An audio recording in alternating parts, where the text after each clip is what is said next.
Bismillahirrahmanirrahim. Alhamdulillahi Rabbil Alamin. Allahumma salli wa sallim wa barik ala nabiyyina wa maulana Muhammadin wa ala alihi wa sahbihi ajma'in. A'udzu billahi minasy syaithanir rajim. Ya ayyuhalladzina amanu taqullaha haqqa tuqatih wa la tamutunna illa wa antum muslimun. Allahumma anta rabbi la ilaha illa anta khalaqtani wa ana 'abduka wa ana 'ala 'ahdika wa wa'dika mastata'tu. A'udzu bika min syarri ma sana'tu. Abu'u laka bi ni'matika 'alayya wa abu'u bi dhanbi faghfir li. فإنه لا يغفر الذنوب إلا أنت. اللهم إنا نسألك علما نافعا ورزقا طيبا وعملا متقبلا آمين يا رب العالمين. أما بعد. Hadirin sekalian, ibu-ibu dan bapak-bapak jamaah sholat subuh Masjid Jogokarian yang semoga kita bersama senantiasa dirahmati dan diberkahi oleh Allah Subhanahu wa Ta'ala. Amin. Alhamdulillah, kita bersyukur kepada Allah atas semua karunia yang Allah berikan kepada kita. Dan salah satu dari karunia yang besar yang Allah berikan kepada kita adalah Allah masih memberikan kepada kita umur, Allah memberikan kepada kita usia yang dengan semua itu kita masih bisa melakukan kebaikan demi kebaikan. Marilah kemudian kita renungkan sejenak. Apabila ternyata tadi malam kita meninggal dunia, maka tidak ada amal tambahan sholat subuh berjamaah seperti ini. Tidak ada amal kebaikan pahala yang bertambah karena terputus semua amalan ini. Akan tetapi karena karunia Allah, karena rahmat dari Allah, karena pertolongan dan nikmat dari Allah, maka sampai detik ini kita masih mampu berpikir, kita mampu menunaikan sholat subuh berjamaah, yang semua itu tentunya ada satu tambahan kewajiban, yaitu bersyukur kepada Allah atas nikmat yang telah Allah karuniakan. Shalawat beriring salam semoga tercurahkan kepada uswah kita, suri tauladan kita dan kekasih kita bersama, Nabi besar, Nabi agung, An-Nabi Muhammad sallallahu alaihi wasallam. Hadirin sekalian, apabila kita berbicara tentang fondasi agama Islam, maka kita akan sepakat ternyata fondasi yang terkokoh dari agama kita Islam ini adalah ilmu. Maka dengan itu Allah Subhanahu wa Ta'ala menjadikan kewajiban yang pertama untuk seorang muslim adalah kewajiban tentang ilmu.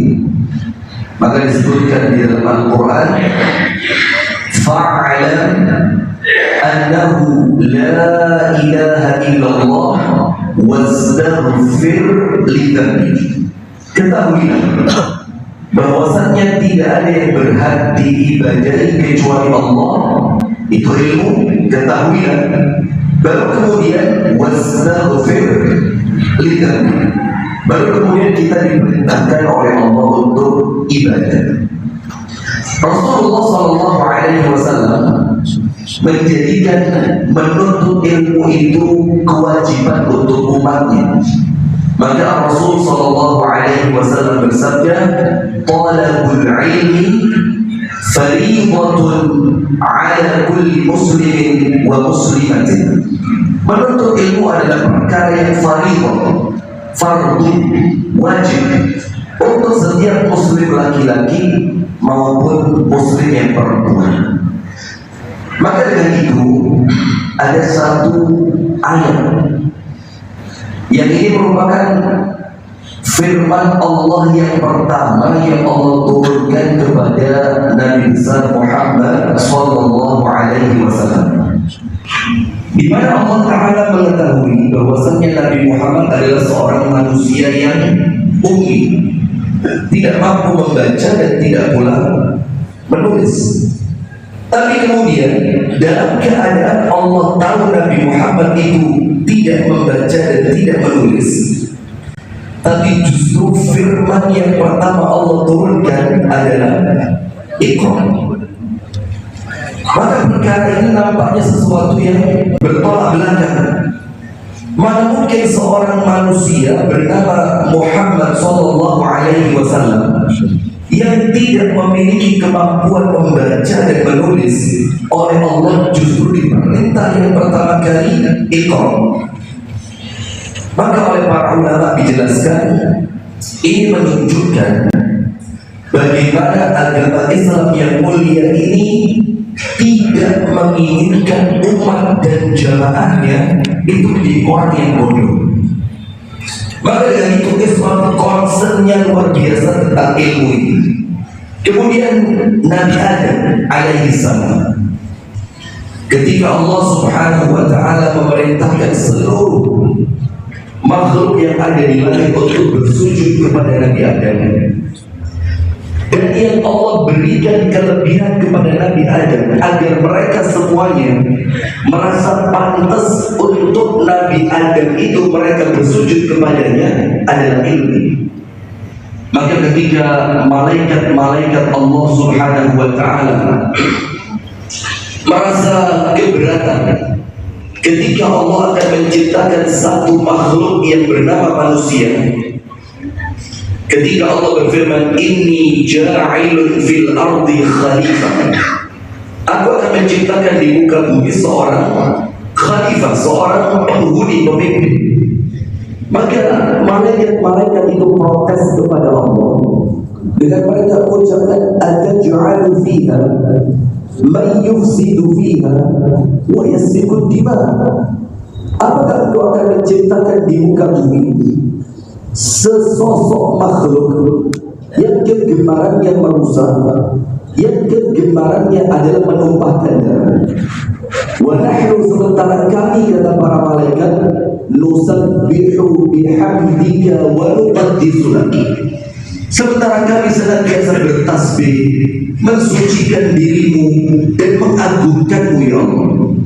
Maka ketika malaikat protes semacam itu, maka Allah subhanahu wa ta'ala memberikan kelebihan kepada Nabi Adam yang menjadikan malaikat-malaikat itu terdiam.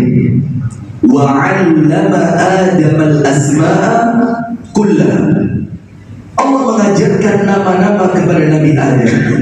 Allah mengajarkan ilmu kepada Nabi Adam, yang kemudian Allah tanyakan kepada malaikat ilmu-ilmu tadi, yang menjadikan malaikat tidak bisa menjawab.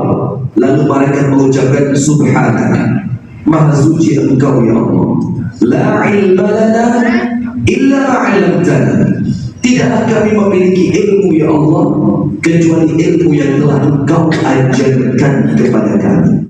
Sehingga ilmu ini oleh Allah dijadikan standar kemuliaan seorang manusia, di mana Allah subhanahu wa ta'ala berfirman, yarfa'illahu alladhina amanu minkum walladhina utul ilma darajat.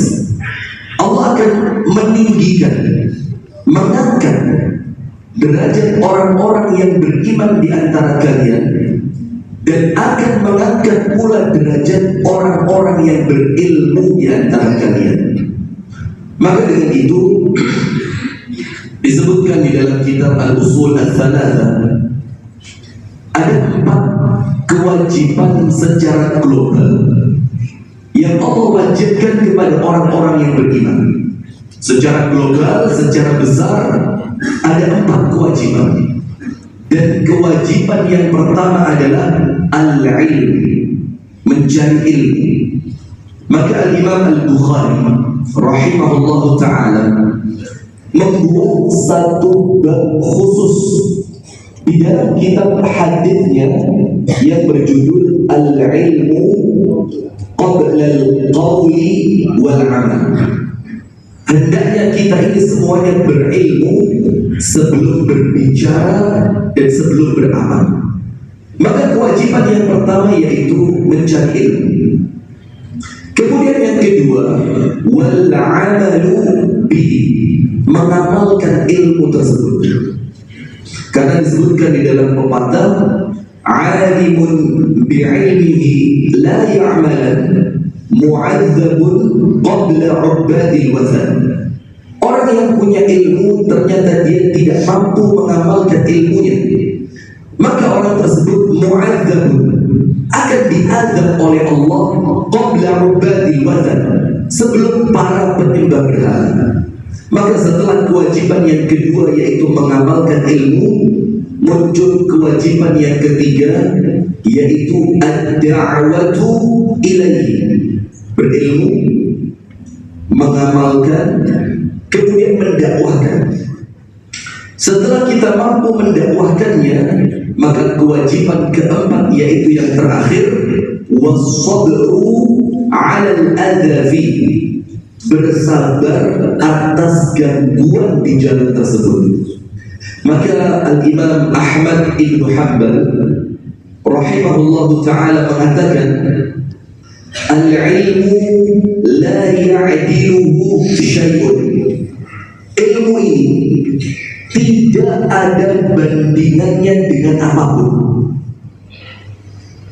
Artinya adalah bahwasannya ilmu ini adalah yang terbaik yang dimiliki oleh seorang manusia, mengalahkan jabatan, mengalahkan harta, mengalahkan ketenaran. Al-ilmu la ya'diluhu syai'un. Ilmu ini tidak ada bandingannya sedikit pun, dengan syarat idza saluhatin niyyah, ketika niatan dalam rangka mencari ilmu itu benar. Maka dengan itu Rasulullah SAW sangat menghargai orang-orang yang berilmu. Agama Islam ini sangat memuliakan orang-orang yang berilmu. Di salah satu peperangan Rasulullah SAW terkumpul banyak tawanan perang. Yang tawanan perang ini mendapatkan keistimewaan dibebaskan cuma-cuma dengan syarat mereka mengajarkan ilmu kepada kaum muslimin. Yang bisa membaca mengajarkan ilmu kepada yang belum bisa membaca. Setelah selesai, maka tawaran itu oleh Nabi Muhammad dibebaskan. Yang memiliki keahlian untuk membuat pedang, mereka diminta untuk mengajarkan keahliannya. Setelah keahlian itu dimampui oleh orang-orang yang beriman, maka tawaran itu dilepaskan. Itulah bagaimana Islam ini sangat-sangat mencintai orang-orang yang berilmu. Maka ada satu kisah yang cukup menarik yang terjadi kepada khalifah umat Islam yang bernama Sulaiman ibnu Abdul Malik bin Marwan. Sulaiman bin Abdul Malik bin Marwan, dia adalah seorang khalifah yang memang keturunan ke atasnya seluruhnya adalah khalifah. Sehingga Sulaiman bin Abdul Malik bin Marwan ini hidupnya tidak pernah susah, karena ayahnya dia Abdul Malik dan ayahnya lagi Marwan semuanya adalah khalifah. Dan itu dilanjutkan oleh putranya yang bernama Sulaiman. Suatu hari Sulaiman bin Abdul Malik bin Marwan ini memiliki keinginan untuk menunaikan ibadah haji.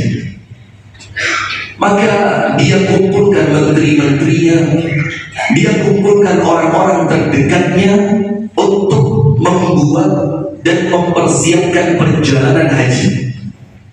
Setelah semua disiapkan, maka Sulaiman bin Abdul Malik bin Marwan berangkat bersama seluruh keluarganya, termasuk satu anak laki-laki. Sesampainya mereka semua di kota Mekah Al-Mukarramah, Sulaiman bin Abdul Malik bin Marwan mengumpulkan semua ahli ilmu di kota Mekah. Dikumpulkan semuanya, diadakan jamuan makan malam. Setelah makan malam selesai, maka Sulaiman bertanya, "Man a'lamukum bil halali wal haram?" Siapa di antara kalian yang paling mengerti tentang halal dan haram? Ditanyakan kepada para ulama tersebut, siapa yang paling faham tentang ilmu syariat? Maka semua yang hadir itu sepakat menunjuk satu orang yang orang itu perawakannya tidak seperti layaknya ulama-ulama yang lain.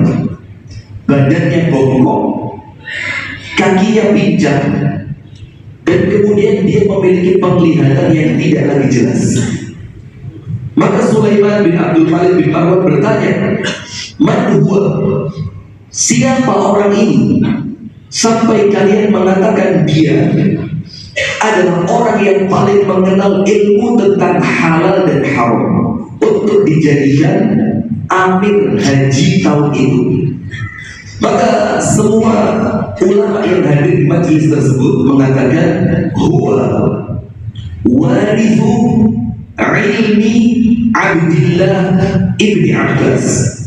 Laki-laki itu yang paling mengerti tentang halal dan haram adalah pewaris ilmunya Abdullah ibnu Abbas radhiyallahu ta'ala anhu. Dia adalah murid yang paling cerdas, yang paling disayang oleh Abdullah ibnu Abbas, yaitu murid langsungnya Rasulullah SAW. Maka apa yang terjadi? Laki-laki tersebut diangkat oleh Sulaiman bin Abdul Malik bin Marwan menjadi mufti haji tahun ini. Siapa namanya? Namanya adalah Atha ibnu Abi Rabah.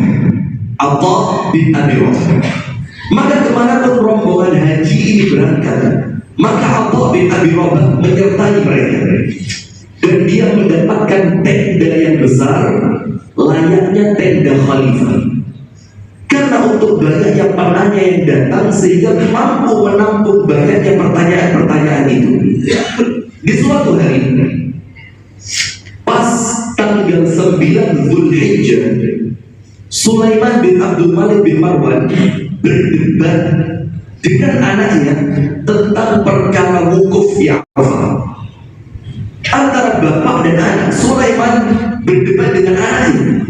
Maka anaknya mengatakan, "Wahai ayahku, daripada kita terus-terusan berdebat seperti ini, lebih baik kita bertanya kepada Atha bin Abi Rabah." Maka ayahnya mengatakan, "Baiklah, kita pergi menuju tenda Atha bin Abi Rabah." Setelah mereka sampai di tenda tersebut, ternyata antrian penanya di tenda itu sampai luar tenda, sehingga orang-orang yang antri ingin bertanya itu mereka di luar tenda merasakan terik panasnya matahari di padang Arafah.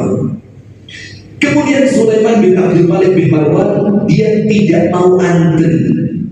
Dia langsung menuntun tangan anaknya dan dia maju sampai batas antrian terdepan.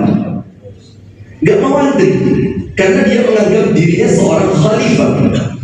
Maka Atha bin Abi Rabah bertanya kepada Sulaiman bin Abdul Malik bin Marwan. Ditanya, "Mana engkau siapa?" Maka Sulaiman mengatakan, "Khalifatul Muslimin, aku adalah seorang khalifah Sulaiman bin Abdul Malik bin Marwan yang kemarin memilihmu menjadi mufti haji tahun ini. Apa jawaban Atha? Atha mengatakan, "Araftu annaka khalifah, walakin li ayyi syai'in ji'ta huna?" Saya tahu engkau ini khalifah, tapi yang saya tanyakan, engkau datang ke tenda ini sebagai khalifah atau sebagai penanya? Maka Sulaiman mengatakan, "Ana sa'iluka." Aku datang ke sini sebagai orang yang ingin bertanya. Lihat apa sikap Atha bin Abi Rabah. Itu khalifah diusir. Dibilang, "Khudh makanaka wara'a tabur." Kembalilah, ambil antrianmu di baris paling belakang. Karena apabila engkau tanya kepadaku, maka yang lain juga orang yang bertanya kepadaku, maka dirimu dan yang lainnya sama. Maka mundurlah kembali, ambil antrian.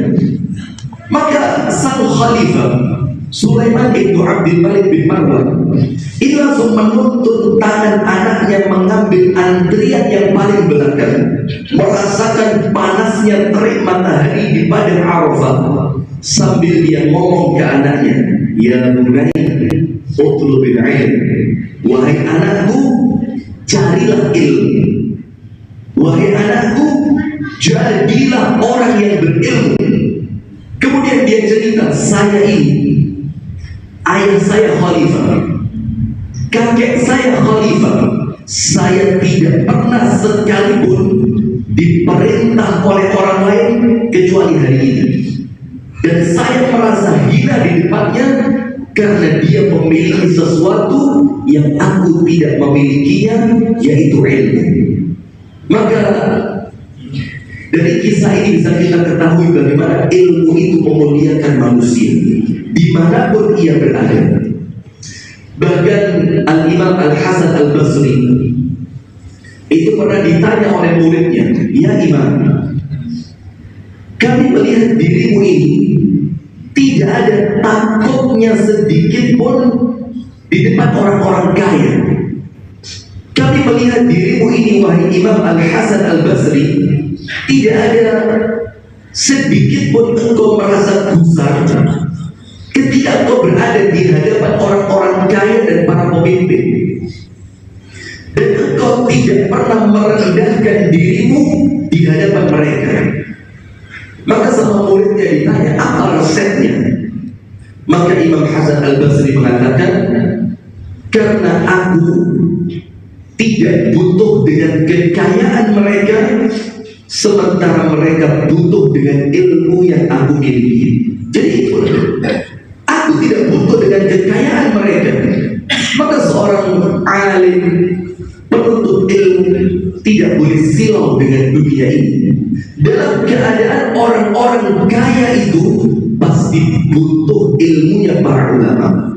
Maka terakhir sebagai penutup, Al-Imam Ahmad bin Hanbal di akhir-akhir usianya itu Imam Ahmad berlari bersama anak-anak kecil yang sedang bermain. Tapi tujuan Imam Ahmad berlari tidak sama dengan anak-anak kecil yang sedang bermain ini. Ketika Imam Ahmad sedang berlari tadi, yang diiringi oleh anak-anak kecil yang akan bermain, dilihat oleh salah seorang dari temannya. Maka teman dari Al-Imam Ahmad ibnu Hanbal itu bertanya, "Ya Aba Abdillah, ila mata ma'as sibyan?" Wahai Abu Abdillah, yaitu Imam Ahmad bin Hanbal, ila mata ma'as sibyan, mau sampai kapan engkau ini berlari bersama anak-anak kecil? Maka Imam Ahmad mengatakan, ilal maut, sampai mati. Karena Imam Ahmad berlari mengejar seorang ahli hadis yang datang ke kampungnya. Maka Imam Ahmad mengatakan, ilal maut, sampai mati saya akan berlari dalam rangka mencari ilmu. Itulah kemudian muncul satu maqalah dari Al-Imam Ahmad bin Hanbal, di mana beliau rahimahullah taala mengatakan, ma'al mihdati ilal maqbarati, ma'al mihbar ilal maqbar. Aku akan senantiasa membawa tempat tinta ini sampai aku dimasukkan ke liang kuburku. Itulah ikhwatul iman, bagaimana umat Islam ini tidak akan maju, tidak akan bangkit, tidak akan mulia kecuali mereka menjadikan ilmu sebagai komandan dari perjalanan mereka. Apabila perjalanan ini senantiasa diiringi dengan ilmu, maka insya Allah ilmu yang benar akan menuntun kita pada keridhaan Allah Subhanahu wa Ta'ala. Itulah hadirin yang dirahmati oleh Allah yang dapat kami sampaikan pada kuliah subuh di pagi hari ini. Semoga mendatangkan manfaat untuk kita bersama. Dan sebelum kajian ini kami tutup, marilah bersama kita mendoakan Kiai Jazir rahimahullah agar Allah Subhanahu wa Ta'ala mengampuni segala khilaf dan salahnya. Amin. Agar Allah kemudian menerima segala amal kebaikan dan ibadahnya, dan semoga Allah Subhanahu wa Ta'ala menjadikan ilmu yang beliau tinggalkan, ilmu yang beliau sampaikan, ilmu yang beliau tularkan, Allah jadikan menjadi ilmu yang bermanfaat, yang pahalanya tidak terputus sampai di alam kubur. Amin ya rabbal alamin. Hadanallahu wa iyyakum ajma'in. Subhanakallahumma wa bihamdika asyhadu an la ilaha illa anta astaghfiruka wa atubu ilaik. Kurang lebih saya mohon maaf. Assalamualaikum warahmatullahi wabarakatuh.